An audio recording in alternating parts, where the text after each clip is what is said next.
So while we're waiting, we number 12 participants. So we have 10, a couple more to come. But maybe we could begin by introducing ourselves so that we get a little bit acquainted. We start our exploration of Oresteia. So alphabetically, let's see, Kathleen, are you here? Here I am. Kathleen, could you tell us a little bit about yourself? Yes. Good morning, everybody. I live in Tunis Mills, and I've lived here on the shore for about 6 years. I'm retired from the U.S. Fish and Wildlife Service, and I have 12 grandchildren. Ooh, And I'm very interested in this class because this is one of the books that are the plays that I studied in a college literature class. And I've always wanted to come back to it. So this seemed like a good opportunity to do that. So I thank you for hosting this. Okay, lovely, lovely. Ernest, are you here? Yes, I am. Can you hear me? We can hear you. We can barely see you. But I see that it's not very clear on the screen. Okay. But, well, anyhow, I'm Ernie Barlow. I'm from an area below Cambridge, and I'm a waterman. I've been a waterman all my life. And, I actually have never had a class where I've taken any of these plays, any of the Sophocles, Euripides, or Aeschylus, but I felt an early passion for Aeschylus and others because I was raised by a grandfather that was born in 1867, could not read or write, but when he was orphaned as a young man, as an adolescent, about 10 years old, his brother could read and write and loved the classics and read them to him. So he insisted that I read, in fact, I read Agamemnon several times to him and others, Oedipus Rex and Antigone, Medea. And so he insisted that I read those to him, and which I was continuing the tradition that my mother had done and his brother had done. So he lived to be well into his 90s, and to his dying day, he wished that I read those classics to him. So that's my connection to Agamemnon. Oh, lovely. Yeah, what I love about Chesapeake Forum is we have such a variety of people with all sorts of different backgrounds. Let's see, Andre, you're here. Andre has not. Yes. Here you Yes. are. Hi, good morning. So I'm Andre, and I'm in Baltimore right now. I work at Loyola University in Maryland. I am not retired yet, but thinking about it. And my connection is, so as you can probably hear, I'm from France, and that's where I went to college. And so I read some of these plays in college, and in French, of course. So I must say, when I read it again in English, I cheated a little bit because I have the French translation with me to help me out. So,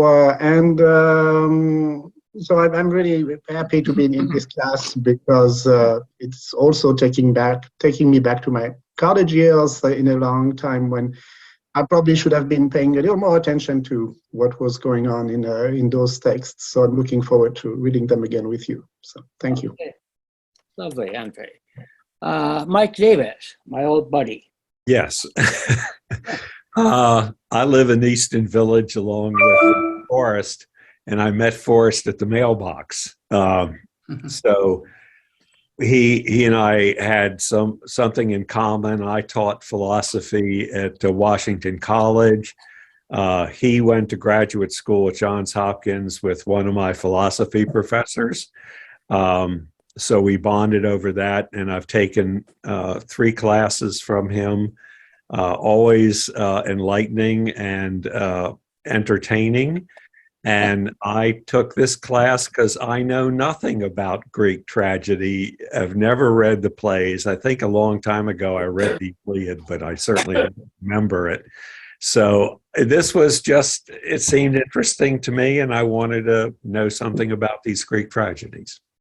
Hey, thank you, Mike. Lee. Hi, my name is Lee Hansen. I live in Madison, Wisconsin, and I've known Forrest since shortly after he was born. He's my brother. And I enrolled in this class because I wanted to see how good a teacher he is. I know he's superb, but I wanted to see for myself. I've also had a background in great books discussions. In fact, my wife and I co-led a group in Madison for 40 years. We finally disbanded when we began losing most of our members. So I have done some reading of the Greek tragedies, but look forward to the discussion of the Oresteia today. Lee and I talk periodically, but we have not Zoomed, and this is the first time that I've ever seen him with a beard. I think he's trying to emulate me. No, I'm simply trying to look my age, which is older than yours. Yeah, you are. Yes. Yeah. All right, Annabelle. Annabelle Lesher. Oh, is she our missing one? All right, Richard Mayman. Well, Richard, we can't hear you. Sorry. Okay. Okay. I'm in Portland, Maine. And I don't know. I think I'm used to getting the award for tuning in from the longest distance, but I think Lee's got me beaten. I've been studying under Professor Hansen for 58 years. Oh, not all the time. No, intermittently.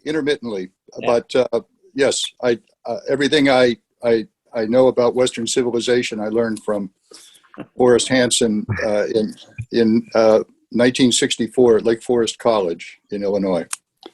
So here I am back for another dose of the classics. Okay, Emily Miller. Hi, Emily. We can't hear you, Emily. Can you unmute?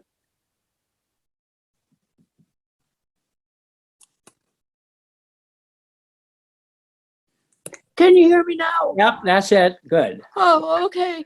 I'm Emily Miller. I'm from Easton, and I started reading the Greek myths and classics when I was in high school. And it's really good to be back with a group of people who are interested in the classics. I'm looking forward to this class. Okay, we're glad to have you here with us. Thank you. Bill Peak. I'm basically the same as Emily. I'm from Easton. I first read the Oresteia in high school. I say I first read it in high school. That's the only time I read it. But I enjoyed it and had fond memories of it. And so when when I found out Forrest was going to teach this class, I got excited and read it again. And I've been impressed with how different what I've found in it is from what I remembered from high school.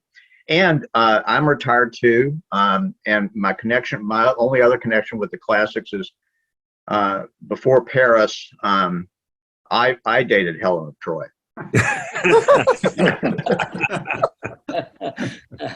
Oh, that's a good connection. Were you tempted? Dodie. With thousands of others, I think. All right. Dodie Thun.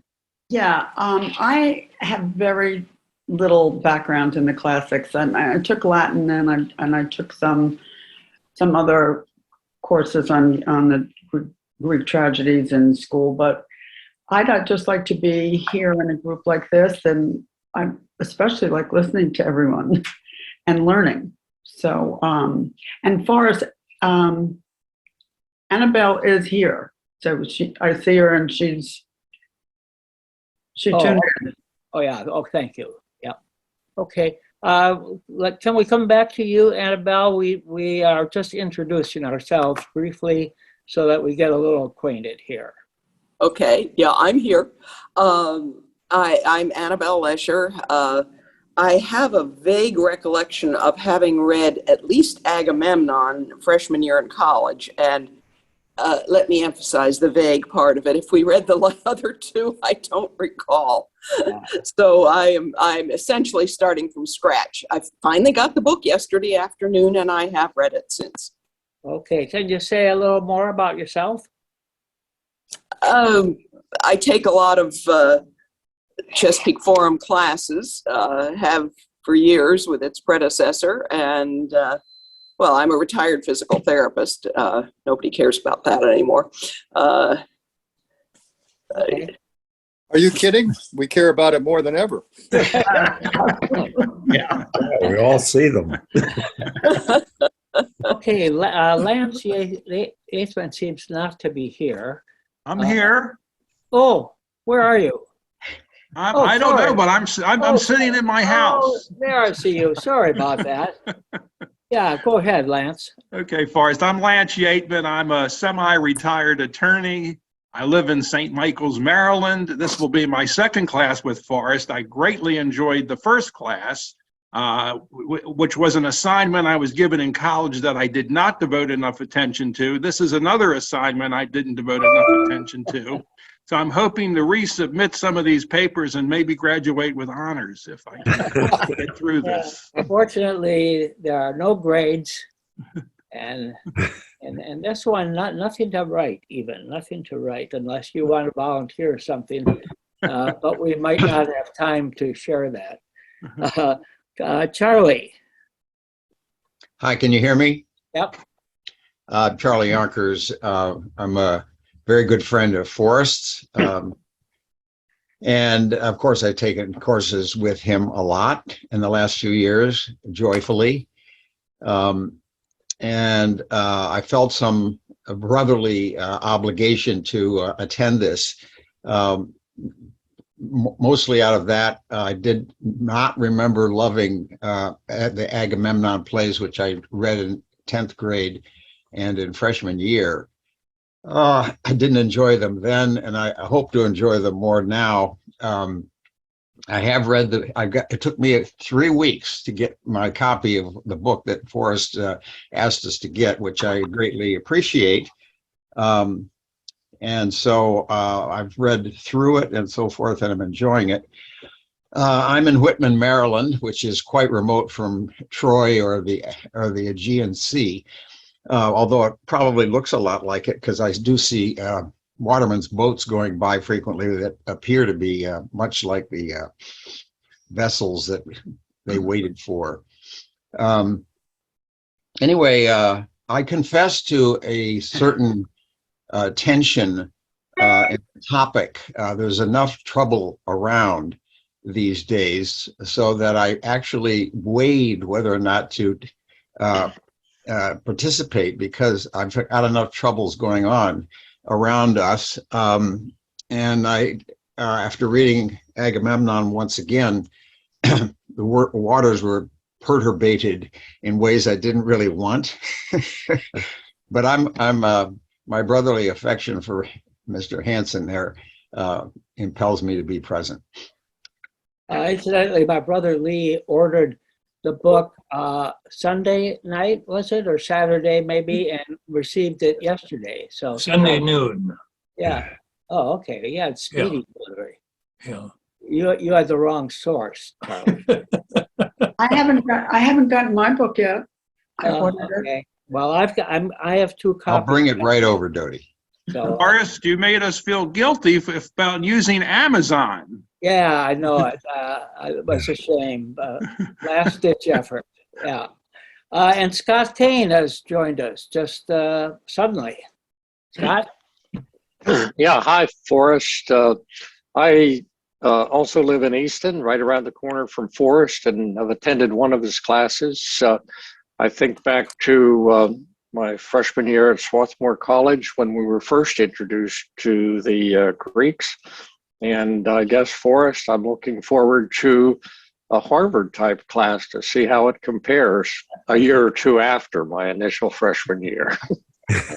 Okay. Well, thank you all for that. I'm going to start off with some preliminary remarks. I'm actually going to not do my usual sort of teaching. here. In fact, I've never taught the way I'm going to organize this particular course. So this is rather atypical because what I plan to do is have us read the Agamemnon aloud, taking the parts of the characters. And first I'll give a little background, but that's to kind of forewarn you of the format of this course. I should say in advance, I checked to see about how to pronounce the trilogy. The Oresteia is the way I say it. The Oresteia is the way some classicists say it. The Oresteia is the way some other classicists say it. And the Oresteia, or maybe Oresteia, is another one. So anyway, there's no agreed upon pronunciation. So however you pronounce it is okay.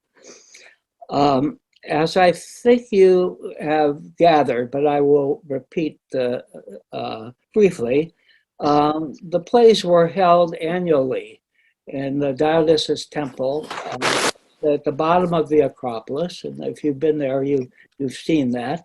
There was an annual competition and a prize given for the best tragedy that was performed. And if you think of what people are heroes of a culture, in Greece, the playwrights were the great heroes. They were the ones who were really famous, sort of like our movie stars today and television stars. But interestingly, in those days, the performers of the plays didn't have any reputation as far as we know. We have no record at all of knowing who they were, how they were compensated. That's just all a kind of mystery, like the mystery of the people who built the great cathedrals and the pyramids. But the plays were put on, and the playwrights very famous. The only comparable people of fame were the great political leaders like Pericles and the great athletes as of today. But they were noted especially for representing their cities, and so they were remembered on plaques at Olympia especially, but also in Delphi. So let's get started. What I plan to do is I plan to be a sort of stage director, and this is going to be analogous to a rehearsal that we're doing. And so people are going to play different parts, and I will at times intrude and say, now, do you understand your part, or do other people? Or I will offer some, what I hope might be a helpful insight. And so we're going to go through this line by line. Unlike a director, I'm not going to choose who has what parts. I'm going to ask you instead to volunteer, so that none of you are put on the spot. And what's going to happen is that we will not get through the Agamemnon today. I hope we might get through it by our next meeting, but we might not even do that, depending upon how much discussion we have. But my belief is that if we don't understand the Agamemnon, we can't really understand the other two plays. But if we do understand the Agamemnon pretty well, then when you go on to read the second and third plays in the trilogy, you can do that on your own with a lot more insight. So that's what my plan is for us to do this. So any question about the plan before we set up some rules? Forrest, Yeah, Emily? I don't have a book, and in order to get to your Kindle, I wouldn't be able to see you on my iPad. Okay. So we'll skip you. or you can kind of just mumble along when the chorus is playing. Okay. Okay? I have a question Bill? for us.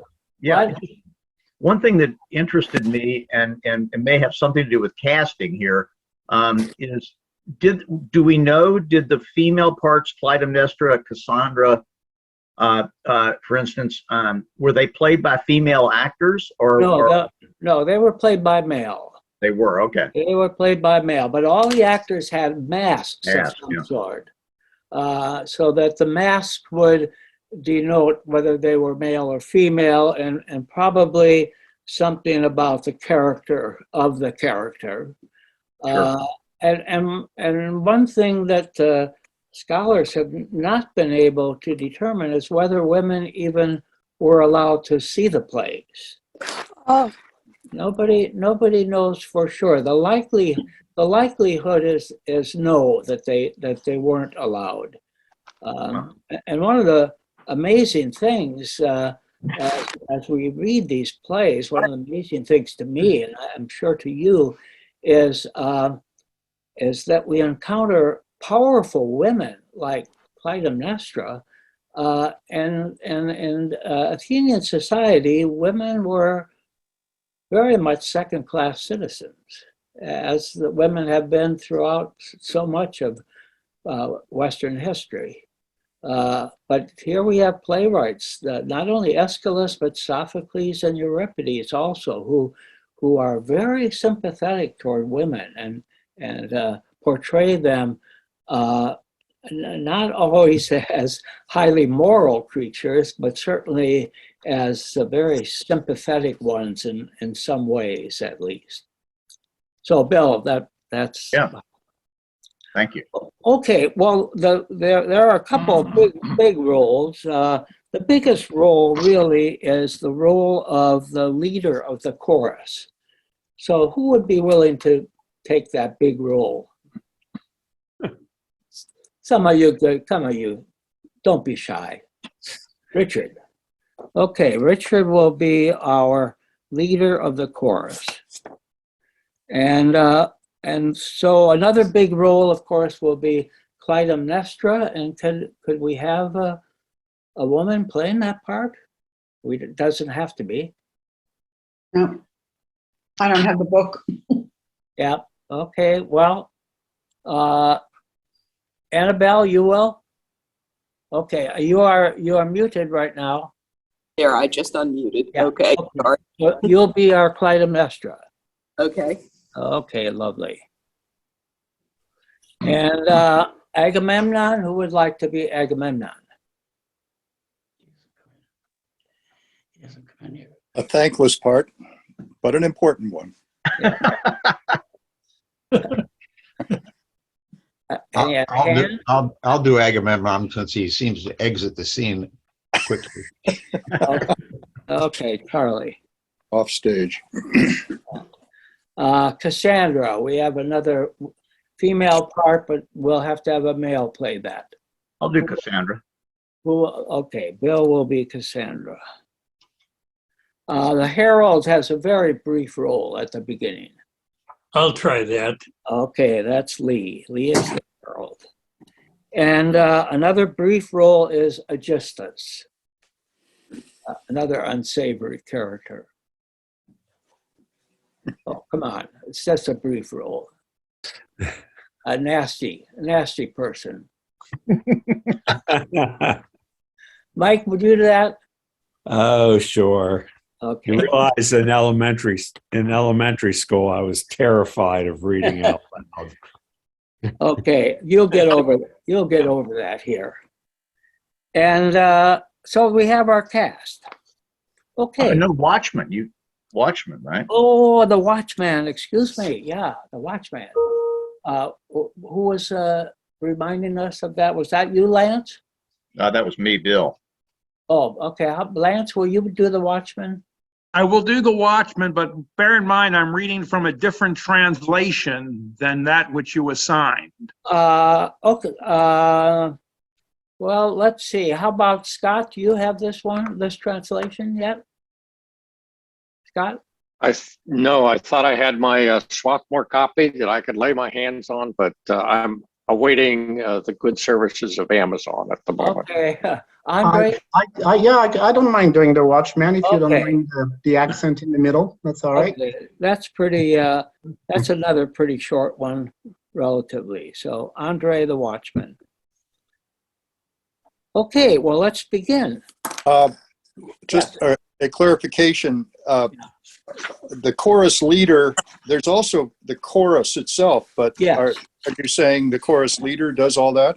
Yeah, well, I was going to wait on this. But let me say right now, what I'd like to do when we come to the chorus is have the chorus leader, have the chorus be the chorus, and the chorus consists of all the rest of us who don't have parts. So now we all have parts. Okay. Odie, even you. Okay. So we all have parts, and anybody else can kind of chime in. But then after the first two paragraphs, just in order to make it more understandable and to move it along, I'd like the chorus leader then to pick it up. Okay, Richard. So we'll start out with a chorus. When it's the chorus, we'll have a chorus briefly, but then you pick up the thread. Okay. Okay, well, let's start out here with the Watchman.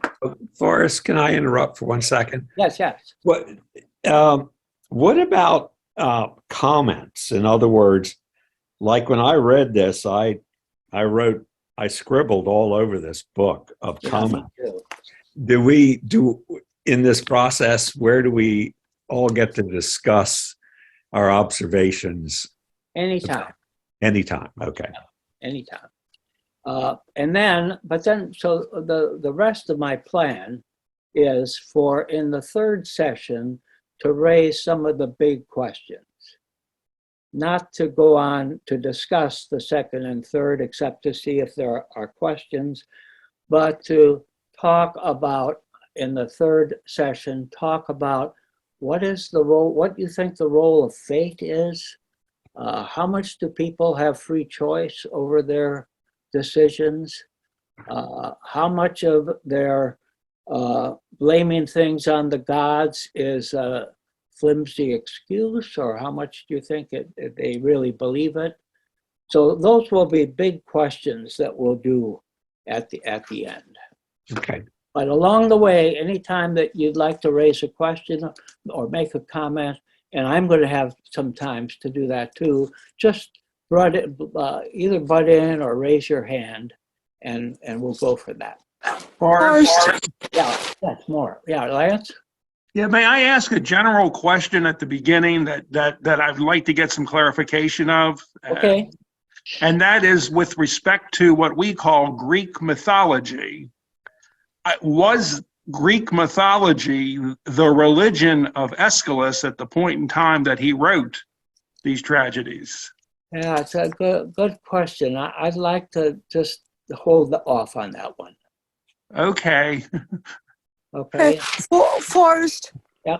Would you define tragedy as the Greeks thought it? Well, the way Aristotle came to analyze it was essentially the story of somebody who rises high and then falls low. Hubris. Yes, and often because of hubris, which Taplin translates as arrogance, but often through a kind of hubris, a kind of overstepping the bounds of what they should have stayed within. Okay. And why have you chosen the Taplin translation? Oh, because it's because it's the latest, and as a result, he has the benefit of the 20 or so translators that came before him. He's steeped in Greek, so he knows the Greek, as I do not. And he makes a real effort, as Lattimore and others have done, to try to turn this into poetry as well as into a language that we modern people can understand, to not make it seem too archaic. So it's gotten a lot of praise, so that's why I chose it. Let's see, I wanted to have one other preliminary remark, but I forget what it is. So let's go ahead. Let's go ahead with Mr. Watchman. Forrest, you want me to go sentence by sentence or read the Yes. whole section? No, So I we'll read the whole section and we'll interrupt if we want to. Oh, read the whole section. Okay. Yep. All right. The whole So, speech. the whole speech. Yep. I beg you, gods. Okay. I beg you, gods, release me from this drudgery, this year long spent as lookout. Time I've crouched through like some watchdog, bedded up here on the palace roof of Aeschylus' sons. I've got to know the gathering of the stars, distinguishing those sparkling dynasties which bring the winter and the summer with their rise and fall. And now I'm watching for a token marked in flame, the gleam of fire that brings a word from Troy, the message it has fallen. And in control of this, there waits a heart in hope, a woman's heart that organizes like a man. But as I pass the night upon my restless, dew-drenched bed, it is unvisited by dreams, this bed of mine, because it's fear, not sleep, that visits me and stops my eyes from closing fast. Whenever I would like to sing or hum, dispensing music as a healing antidote, instead, I weep for how this house has met bad times, not managed for the best as once it was. Now, though, let's hope there'll be a bright release from all this pain, the flame in darkness that declares good news. Okay, let's stop there. So do you get the scene?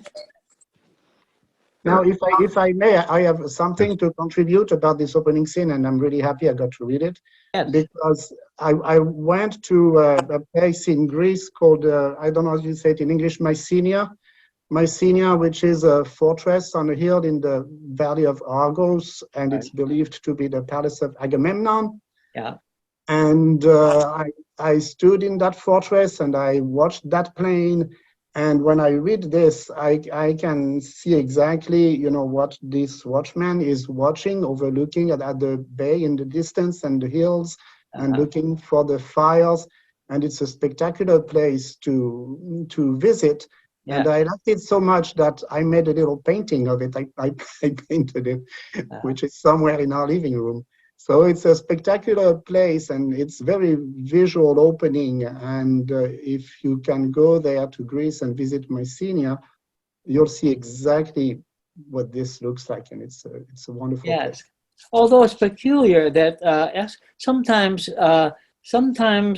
we are told by some playwrights that Agamemnon comes from Mycenae, but Aeschylus has him come from Argos, which is not the same as Mycenae. So that's what he chooses. And he also, Aeschylus chooses to have the two brothers, both the co-kings in Argos, which is very unusual for him to do that, and instead of having one brother be down in Sparta. So it's something that playwrights can play around with, apparently. Sophocles does a little bit of that also, and Antigone, because Polyneices and Eteocles both shared the throne was supposedly for 2 years apiece. Of course, Eteocles refuses to step down. So, but the watchman here is complaining. He's been waiting, he's on watch for 10 years and waiting for the message of the warriors coming home. So he's complaining, typically human, almost like the guards in the opening of Hamlet, complaining about the cold, damp weather and so on and so forth. Yeah, we'll see a number of places where people say, they start complaining about this or that and the other, and then they say, but who's complaining? Or I shouldn't complain. and then they go on. But you get to seeing that Clytemnestra, now notice it's Clytemnestra who has set this up, a woman's heart that organizes like a man. That's Clytemnestra, who has set up these bonfires on the tops of mountains from all the way from Troy, cutting across the Aegean and so on. And as soon as Troy has been defeated, the people up there, the men up there, are supposed to light these fires and send the signal back. And the signalman is uncertain about the glory of this, uncertain about whether this is a good thing or a bad thing. So what happens, Mr. Watchman? Okay. The beacon, welcome, beaming through this night as bright as day. There will be carnivals of song and dance in Argos at this happy turn. I'm calling clear to Agamemnon's wife, stir out of bed and quickly as you can raise through the house a triumph cry in celebration of this flame. The town of Troy is overthrown. The beacon message tells us clear. I'm going myself to start a jig of joy to match my master's reading throw, because this beacon watch has cast a 666.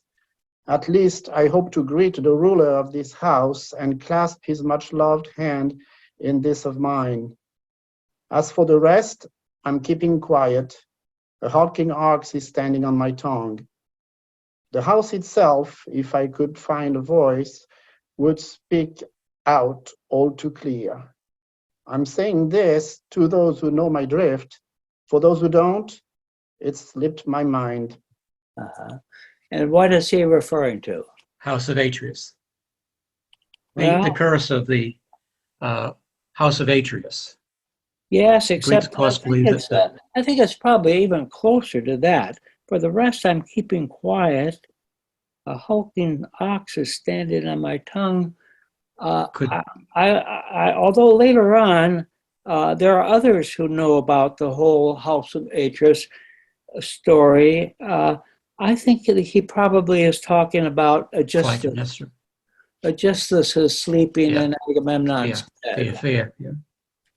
I think that's the thing that he's not going to talk about, that there is that corruption in the house. But either one, in either case, there's some unease already here. It seems interesting that they are set up for with this light system of announcing that they have won the war. There is no provision for what if Troy won. Yeah. Yes. Yeah. Yeah. This light system, I guess, I don't know. I'm sorry. I was going to say, I don't know if it originated here, but in terms of literature, but it goes all the way to Tolkien used it in The Lord of the Rings. Mm-hmm. This lighting system going from mountain to mountain. So I don't know if this was invented in this play as a literature trope or not, but it certainly has lasted for a long time. Yeah, good. Nice. Richard? If Troy wins, they'll just deny it. Yeah. Well, scholars for years thought it was all mythology, that there was no really Trojan War that occurred. And it wasn't until Schliemann, you're familiar with Schliemann, the German, who was unschooled but had read the Iliad so many times, he was convinced there was a Troy, and spent a fortune. And finally he found, in those days it was the habit, after a city was burned, as you know, Troy was burned. According to the Iliad. After a city was burned, you built the next one upon it. So he found it like the ninth city down. He found the diadem of Helen. That was the convincing discovery. Yeah. So the particulars of whether they use lights to carry on a message or not, I'm sure they did. Ancients did that throughout the ancient world. And so I think that was kind of, I think the Greek audience would already understand everything that's going on in this play. They all knew the myths. They just wanted to see how it was presented in play form. Yes. So none of this would be a surprise to the audience in those days. Yeah, that's a lovely point, your last one, Ernie. The Greek audience knows this whole background. We don't know it in the same way. Even if you read it twice, you got to kind of get reminded of it. But they know this whole story. And so their interest is in how this particular playwright fashions the story, how he puts it into poetry, which we cannot appreciate, of course, but how he does the plot and how he does the characters. So very important, Ernie, that what you say, that they know this story in a way that we don't. And the only way that we're going to know it, I think, is by doing this process that we're doing starting today, going through this line by line. So the chorus is going to pitch in, and this will be the first chorus. Let's say that we do, say, 10 or 12 lines or so chorus, all of us together, except for Richard. 10 long years now. Come on, join with me. 10 long years now Since the day that Menelaus prosecuting Priam, strongly honor bonded with his brother Agamemnon. Double rulers, Zeus descended, launched their 1,000 ships of martyr on this country. Battle claimants. War, they cry out, war, and shrieking like above their empty, range and anguish for their children. Wheel in spirals, rolling with their feathered oar strokes. Since they've wasted all that labor. Next patrolling for their hatchlings. Okay, let's high stop above, there. same God does hear them. Let's Pan or Zeus or Lord Apollo. Oh, let's Here's stop. the piercing. Oh, let's stop. See, they've got to be really well rehearsed, as we haven't been. So, but we want to get a little flavor of that. But from then it gets. Let's pick it up with the head, of the. Forrest, I have a question for you. Yeah. Do we know that this play, was it written in verses or like poetry because it's translated, it looks like verses? Yeah, no, in poetry. In poetry.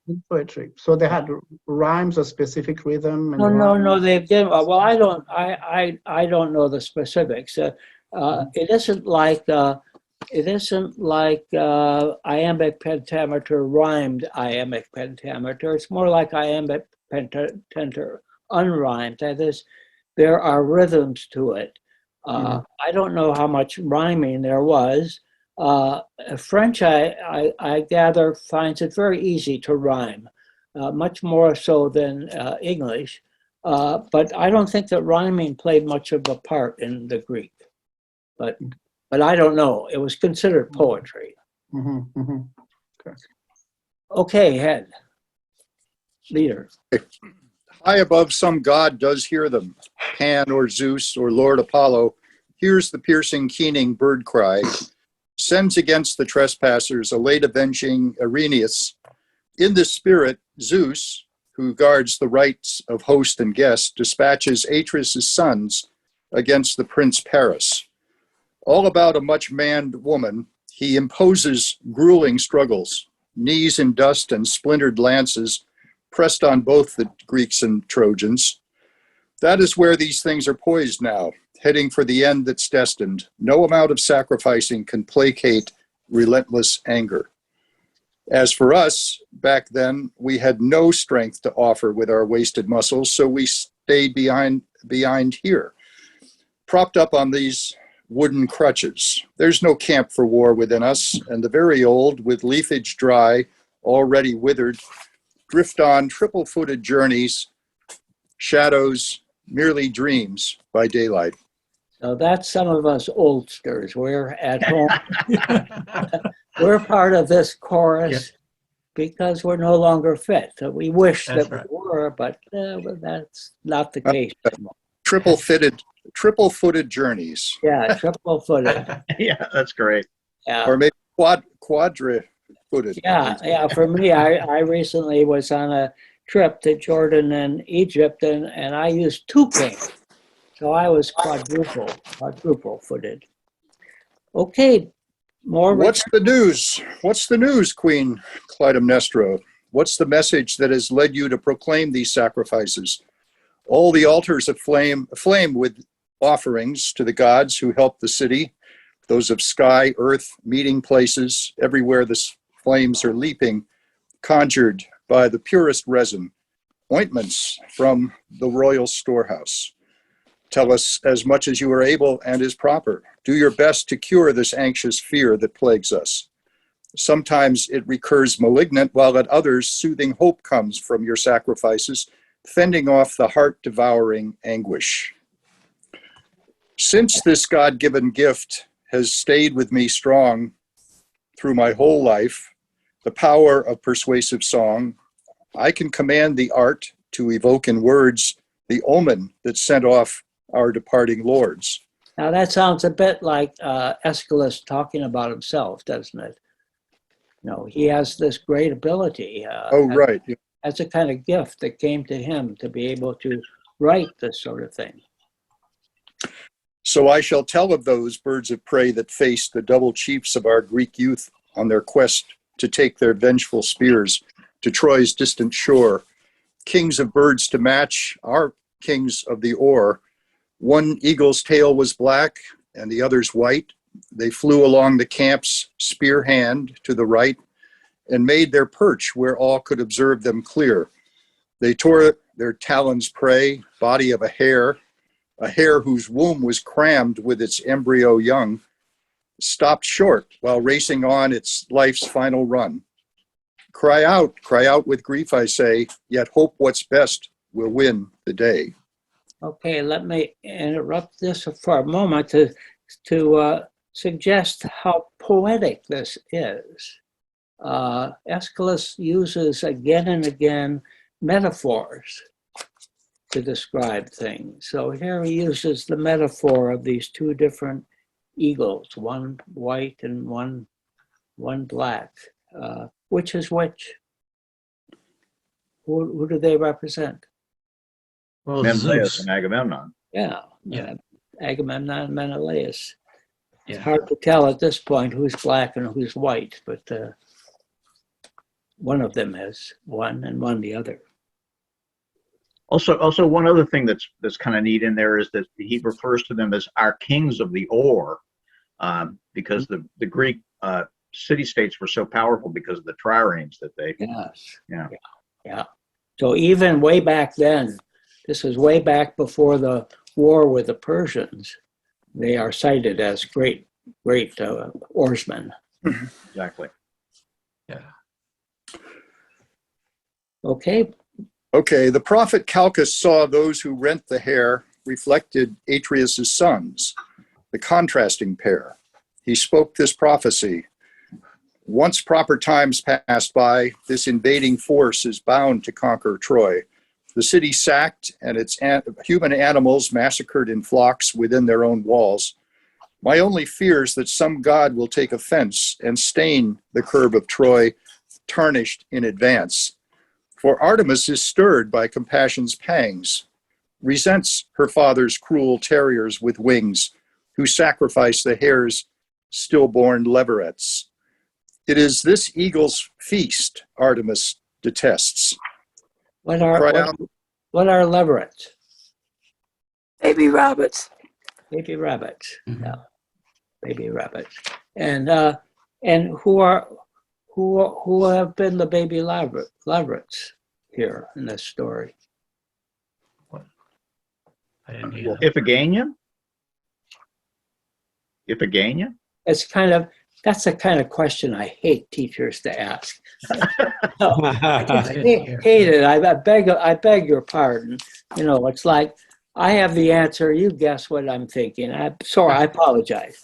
No, I think that we're getting just a hint here, and we get the story much more fully later on, that Agamemnon has sacrificed his daughter. Iphigenia, yeah.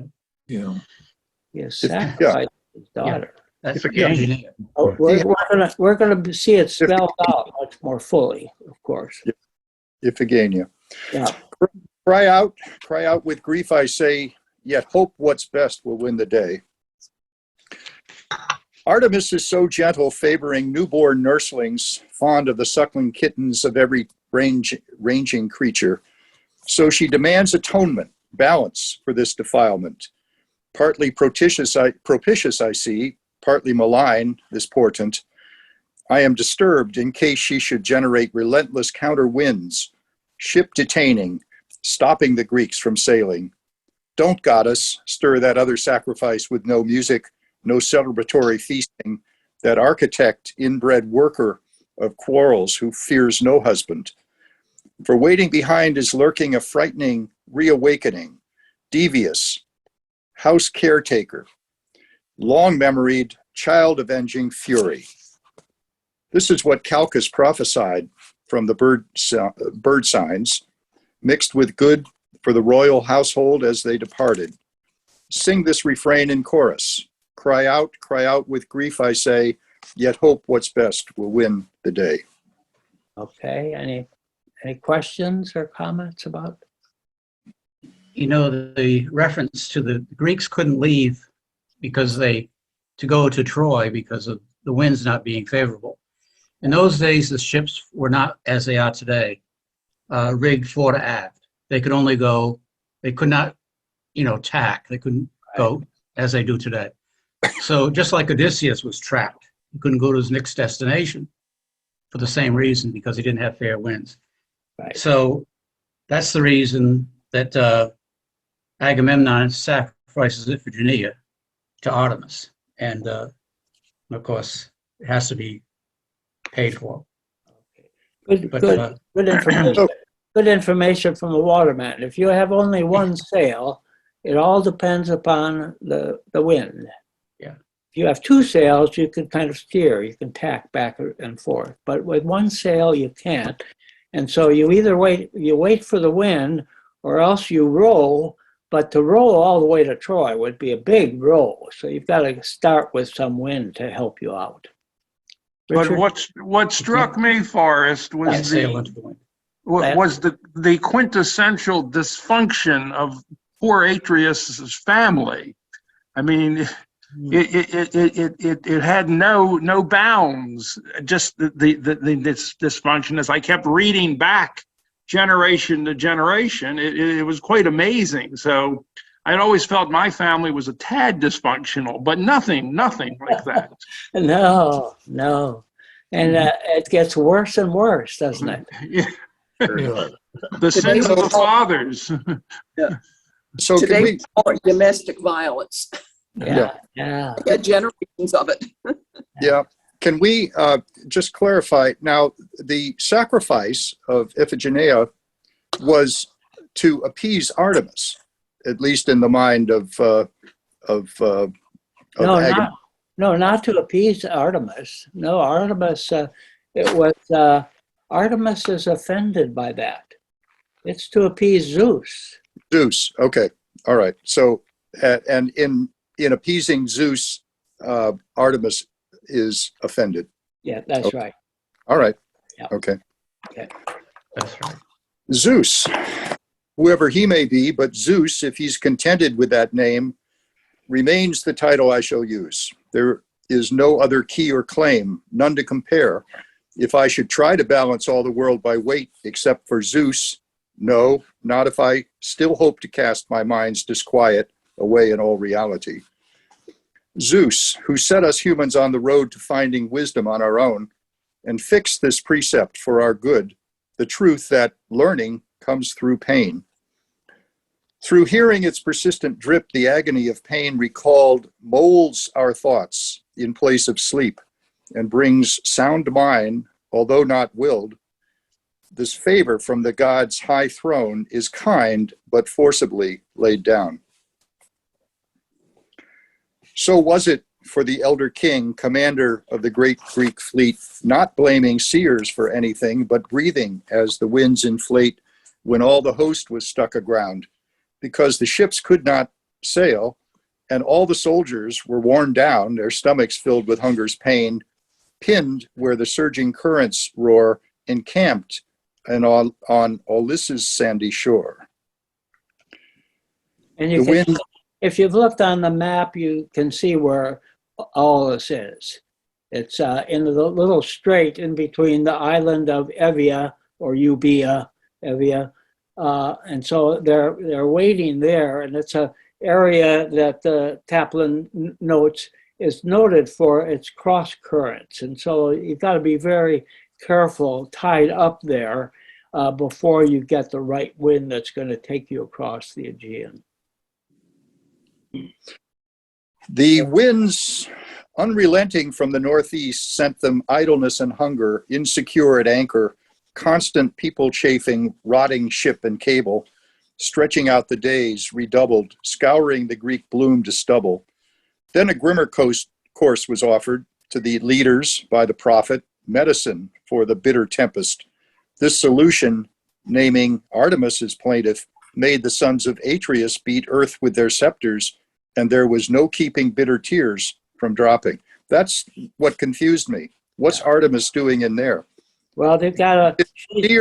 Did the seer suggest that Artemis would accept the sacrifice? Well, no, she's the one who's going to be on the other side. So she's really, they've got to try to persuade her. But This is the original episode of the stirring the winds, is it not? Yeah. Yeah. Oh, okay. All right. Hoping for them. Yeah. Okay. Well, let's see. I might be wrong. Let's see. Let's see. All right. If we get clarification. Okay. The elder king then poses his dilemma choices. Heavy chaos waiting for my not obeying. Heavy, though the future chaos, if I butcher my own household's precious glory, stain my hands with daughter pouring lifeblood on the altar table. Which of these is free from evil? How can I desert my navy? How betray my allies? For their keen desire cries, for the wind to fade now, for a virgin's blood now. All that's right forbids this. May what's best conclude this. Okay, so he's posed with a dilemma. He's got to do one or the other. There's no in between. That's what a dilemma is. And equal choice has its bad sides. So he's faced with that. If he doesn't go ahead, then there's not going to be a Trojan War. Right. And that might seem to us to be rather a good thing. That seems the lesser of two evils, but okay. Yeah. But we'll want to discuss later on why he makes that choice. Right. Once he had placed his neck beneath the harness of what had to be, he veered the breathings of his thought to godless rank impiety. From then, he turned his mind to foster plans of sheer audacity. For clever, scheming madness, trouble starting can make people bold. And so he steeled his hand to grasp his daughter's sacrificial blade, did all this to support a war of vengeance for a woman's bed. They count as nothing all her. Who's the woman? Helen. That's Helen. That's Helen of Troy. So all of this whole war is all about a getting back a woman. Those blasted women, boy, I tell you. Well, yeah. Who seems to have been a not very reluctant kidnappee. Yeah. Yes. Yeah. Well, why Zeus was such a reluctant judge, why he had Paris do the judging. Right. Yeah. He knew to stay out of that between Athena, Aphrodite, and Hera. He knew to stay away from that on the apple business. But That's another Kind of story. interesting. Yeah, he knew to stay out of that argument. Yeah. Pass that job along to immortal. I find something interesting in this section, and I don't know if I'm reading too much into it, is the way the chorus or the watchman question authority very openly. They have no problem attacking, criticizing the king, the queen, questioning what they did, and maybe that was a big mistake, and maybe that was horrible. And I find this very interesting as, Greece is often considered as one of the birthplaces of democracy, and that the play might be a way to express that open criticism of the people in power. And I find that really interesting in that play as well.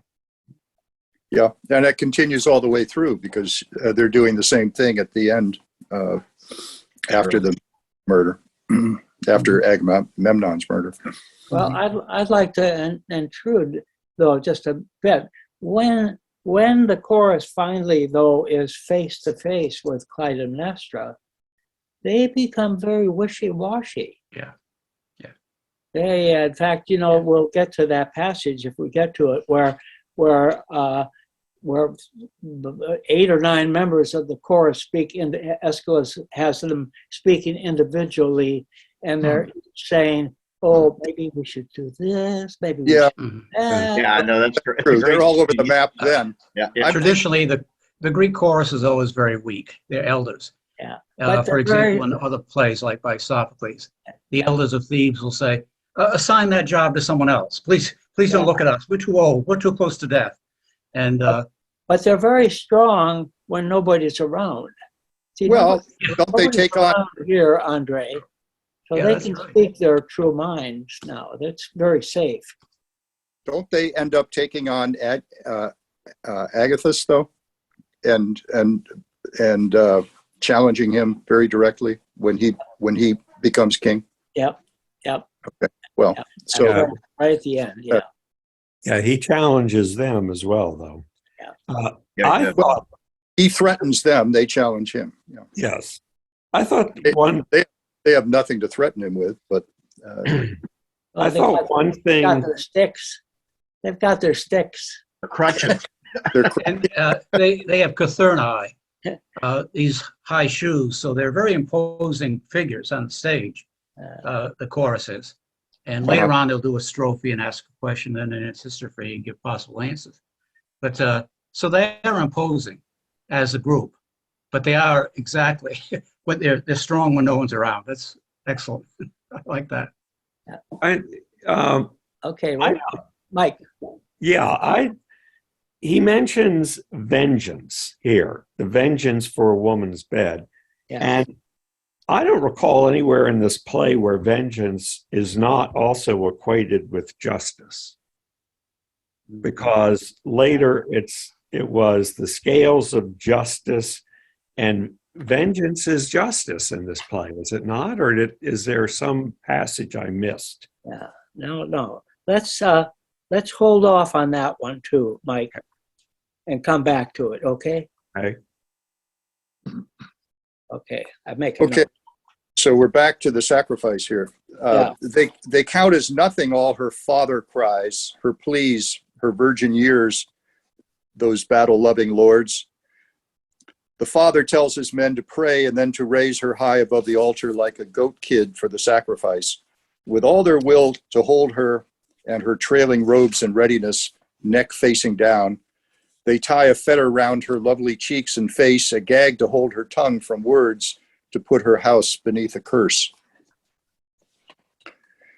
They use the bridle's brutal force to muffle up her voice, and as her saffron-tinted cloth fell pouring to the earth, she shot each leader standing by an arrow from her eye, imploring pity.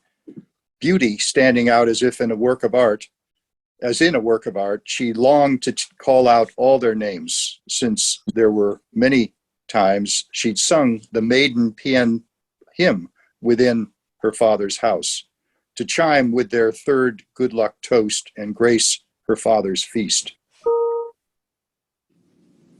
What happened next upon that day I neither saw nor say.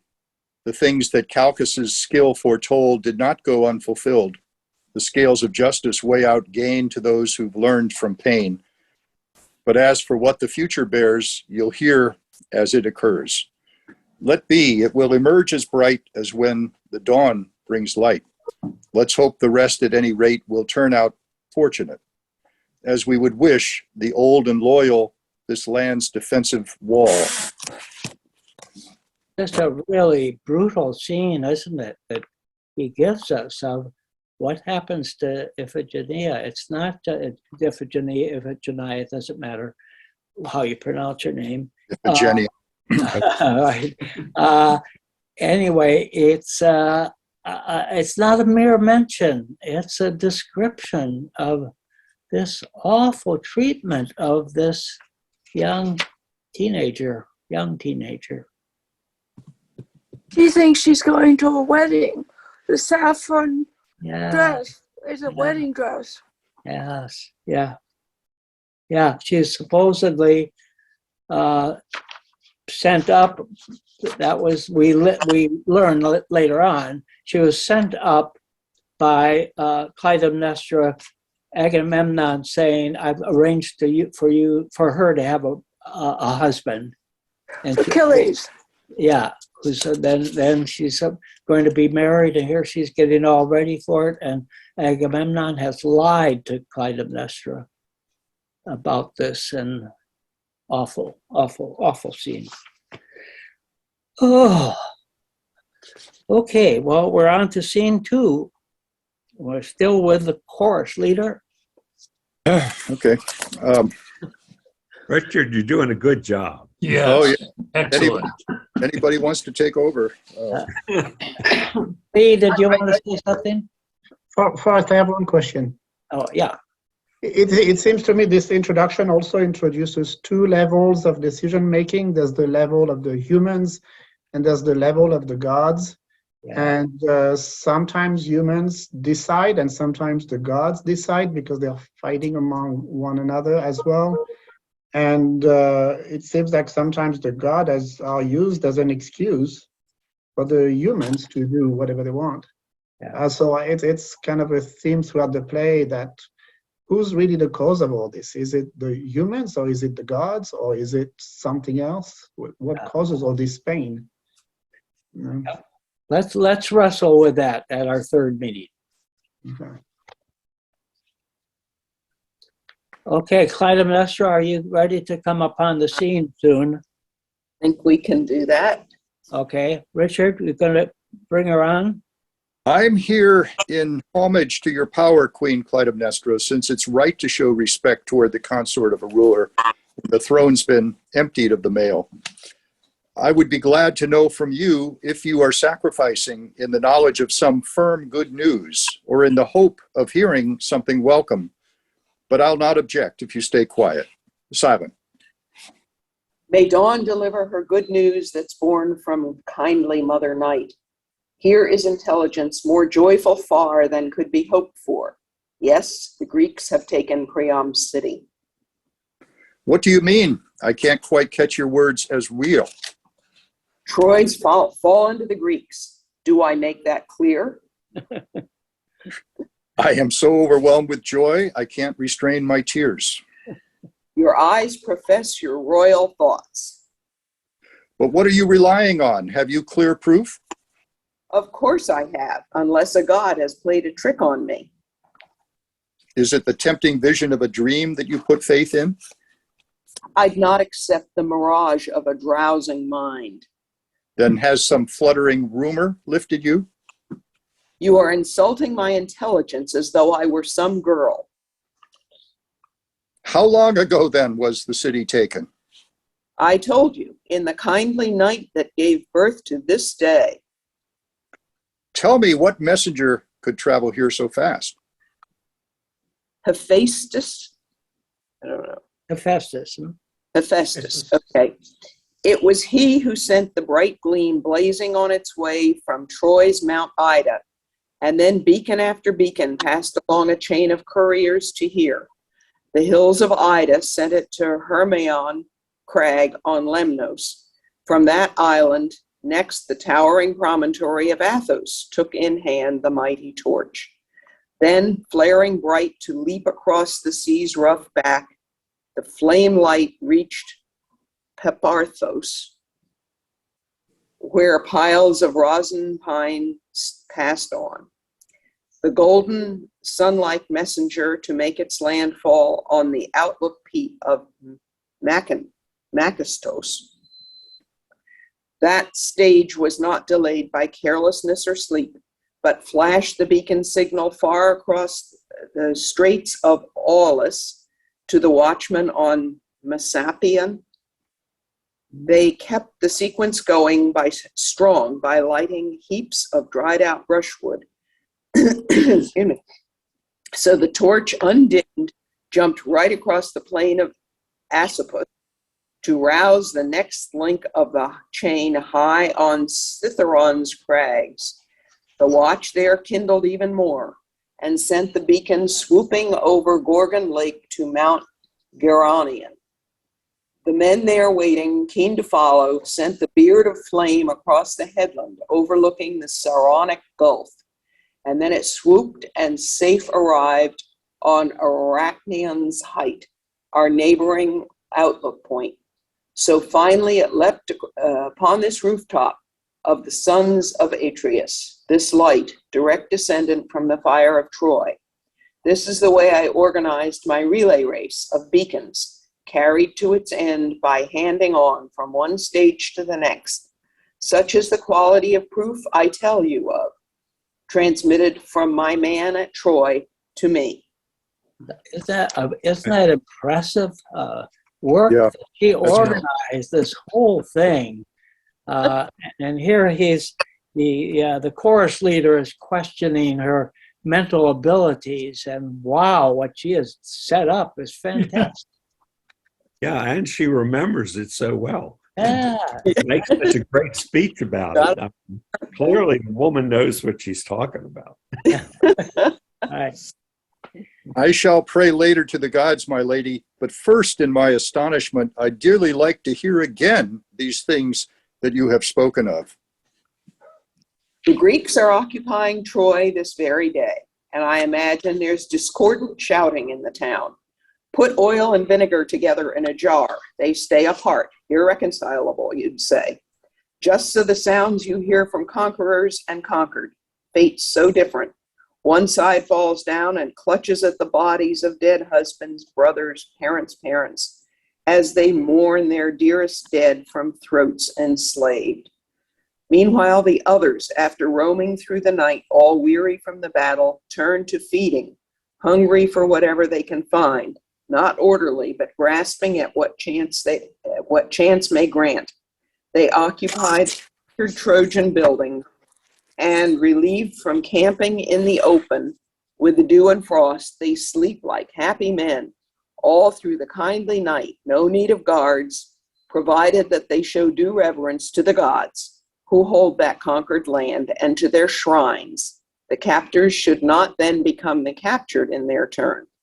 I fear, though, that the lust to plunder what they should not may invade the troops as they give in to greed. Remember, they have yet to make their journey safely back around the homeward section of the course. But if the army can return without offense against the gods, the price paid by the dead might be appeased, provided no disastrous twist of fate intrudes. Well, that's the lesson you hear from me, the woman. May what's best win out, and in a way that's clear beyond dispute. Okay, it's the story over and over, isn't it, of the way men mostly plunder in warfare, and we see it in Ukraine. Yes. So it's part of what makes so much of Aeschylus very up to date. He has, I think, just an amazing sense of human nature. Mm-hmm. Both its strengths and especially its weaknesses.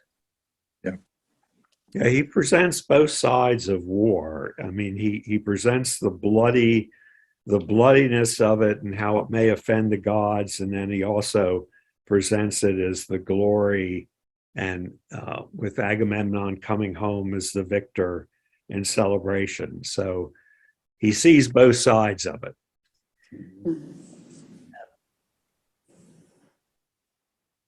You've spoken, woman, shrewdly as a man, one of good sense. And now that I have heard persuasive evidence from you, I shall prepare to offer to the gods due thanks, since such high favor has been granted in return for all our pains. So let's do just 6 lines of the chorus here, just to get a sense of that.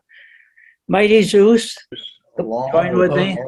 Along with starlit night and league, you threw your tightly clinging meshes over all the topmost towers of Troy Troy to make sure no adults, no young children could escape the vast all net, on trapping them ruin. Okay. And to Zeus, the host protector who achieved this, I pay homage. Long has he been waiting with his bowstring, drawn to shoot at Paris, aiming so his arrow does not fall short-waisted, nor go flying off above the constellations. The hammer blow of Zeus, you might well call it. It can be traced to source if you explore it. Some people say the gods will take no notice when mortals trample things which are so precious. They should not be touched, but that is impious. Disaster sure for those with too much daring, and those whose puffed up pride is overbearing, with houses full of goods to overflowing. Enough is good enough for wise discretion. A man with excess wealth has no protection.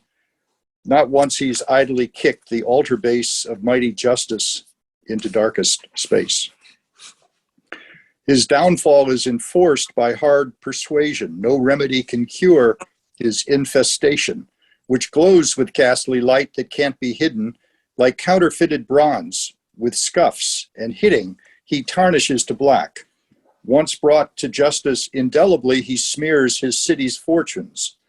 None of the gods will hear his invocations as justice crushes him for those distortions.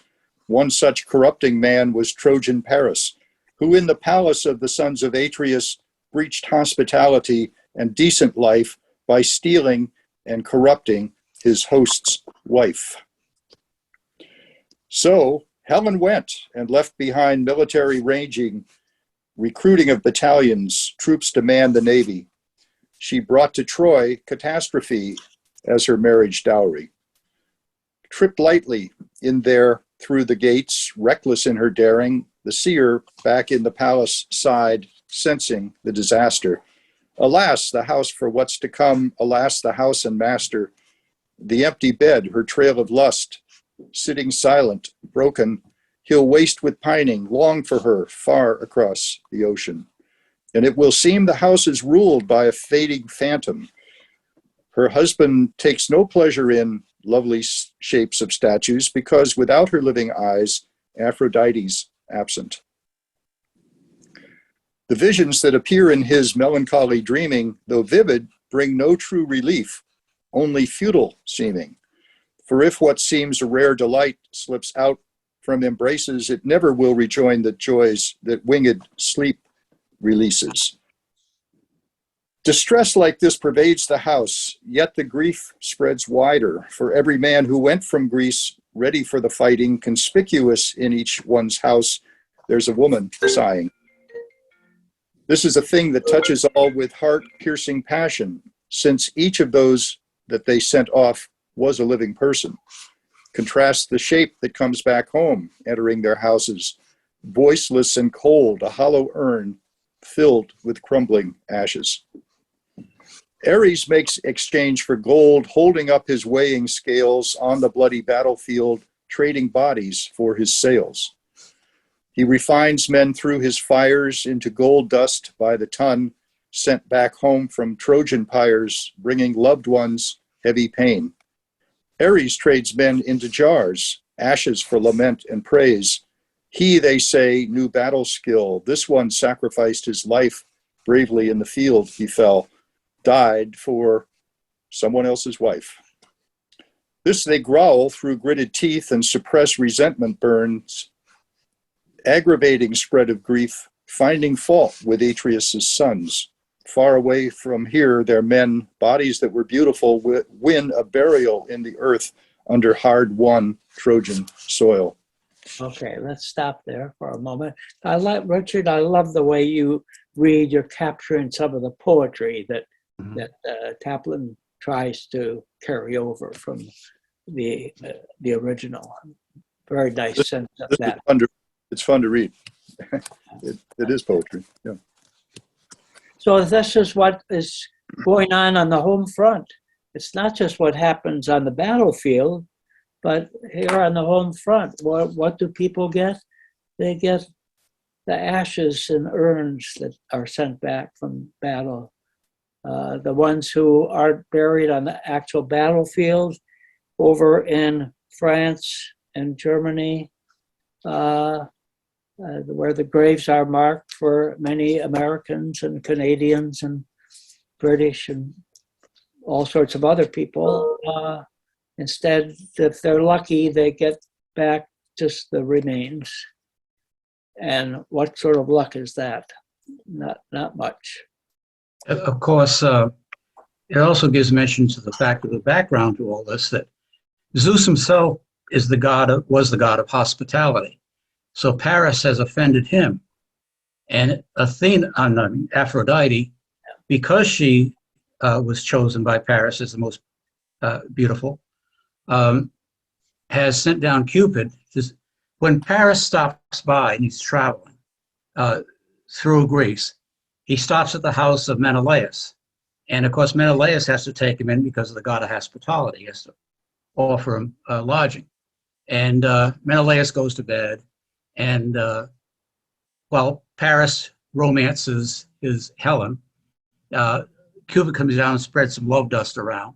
And so when Menelaus gets up in the morning, Paris has taken the bride, Helen, and gone away. And so revenge has to happen because they've taken an oath. Agamemnon, they knew she was the prettiest woman in the world, and someone might take her away. They sent to the Oracle of Delphi and found out a little bit about that. So they all take a blood oath that if anybody takes Helen away, they'll all put their arms on and go after it. So that is also mentioned by the chorus here, which is, I think, important because it's giving a background to how all this stuff started. And I love Richard's reading. Again, it's the background that the audience knows, but they can appreciate how Agamemnon turns it into a poetic rendering of all of that. And so it's not as if they want to learn more about the story. They want to appreciate the way the story is told by him. So Blaming lust on the gods. Yes, Emily? Blaming lust on the gods. Got to be somebody. With their low, resentful voice, citizens can raise a debt that in time works as a curse. There is a fear stays with me yet. Something roofed within the night, beneath the night. Gods maintain a watchful eye on those who go beyond what's right and who kill excessively, and the dark Brignes wear away relentlessly men who have unjust success. And they punish them below, those who preen with too much praise. Catch the lightning bolt from Zeus. I would choose an easy life free from envy's ranging eye. I'm not one to relish pain or to rage destructively. May I not lay cities low, putting people to the sword, nor ever know captivity, subjected to an alien lord. Okay, does that ring a bell for anybody? Do you remember Odysseus in the Odyssey goes down and he speaks with Achilles? Does that ring a bell with any of you?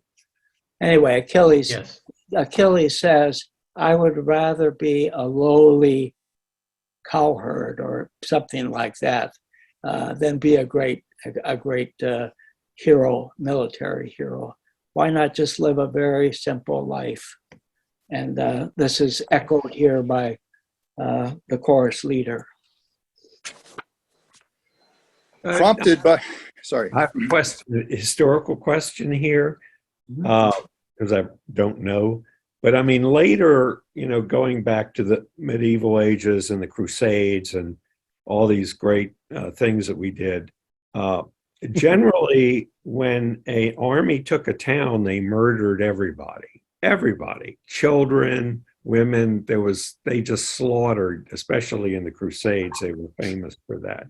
Did the Greeks do that as well? Because he talks about men who have unjust success as they kill too often, or worse, they kill excessively. Did the Greek armies, is there any historical notion that the Greek armies also do kill everybody? Well, later on, we read in Thucydides that when the Athenians want to get after one of the cities who is going to leave the league or is challenging their authority, they invade and they kill all the men, but not the women. They kill all the men, and that Thucydides again and again has the armies doing that, leaving the women, and then of course the women are raped and build up the population with the seeds of the enemies instead of their own clan. So that would be the answer that I would give. I'd refer to what Thucydides reports in his day of the wars against, not only against the Persians, but against their own fellow Greek-speaking people. Thank you. The Greek version is a little bit different. He just mentioned that they killed everybody in Troy. The Roman version is that 3 people escape, and that's Aeneas, with his father Anchises and with his son, at his side. Of course, that's by Virgil in the Aeneid. But the Greek version, of course, is that everybody's destroyed. Roman version is that 3 people escape and they go on to later on found the city of Rome. Yeah. So I don't know if that's of interest or not. Oh, that's interesting to know. Okay, Richard, still going. Okay, prompted by the beacons, news spread like wildfire through the city. Yet, is it really true? Who knows? Or divine duplicity? Who's so childish, wonderstruck, as to have their heart set blazing by some new fire message trick, just as liable to changes? This kind of guesswork will occur when control rests with a woman. She celebrates before it's clear. Gullible and rash, that's women. Their chattering is quick to spread, but once flared is quick to fade. Whoa. Like you read that, not me. Gosh, washed my mouth out with soap. Sorry. Okay, we have a new scene. Are we, okay. Yeah. It's 11:30. Are we still moving here? Let's see. Let me just see. Are you willing to stay for a little bit? No, I have a battery problem. I'm going to be leaving. Oh, okay. Well, why don't we stop there? It is just after 11:30. So let's mark our place, and then we'll see how well we can do next week. So, I have a few questions. anything you'd like to raise in between now and then, briefly, before we say goodbye to the session? I had a quick question. I apologize. I had to step out for a minute, so maybe I might be saying something that was already said. But it seems that in this section there's a criticism of excess, and the hubris, and here excess of killing, excess in general. Yes. And my question is, do you think this is pretty standard in Greek, in those plays and Greece at that time, to try to promote balance? Because we have this heritage in the Western world that a gentleman is somebody who doesn't fall to excess. A gentleman, in a man's world, would be somebody who controls himself, controls his passions. Right. So we have inherited that. Is that something really strong in Greece at that time to promote that control your excesses? Well, it's certainly talked about by Plato in the dialogues, and then especially by Aristotle, who talks about moderation in all things. But in this particular story, I think what happens is that you ask, we are asking, how does this thing ever going to end? It's revenge, and then revenge on that, and then revenge on that. And so Aeschylus gives us his answer to this in the third play. How do you end all this? And dramatically, he finds a way for it to end in the third play. Thank you. Okay, well, thanks for all of you participating so much. Thank you, Richard. Well, thank you very much. Yes. Thank you. Thank you, Forrest. Good reading. Thank you, Forrest. Okay, we'll see you next week.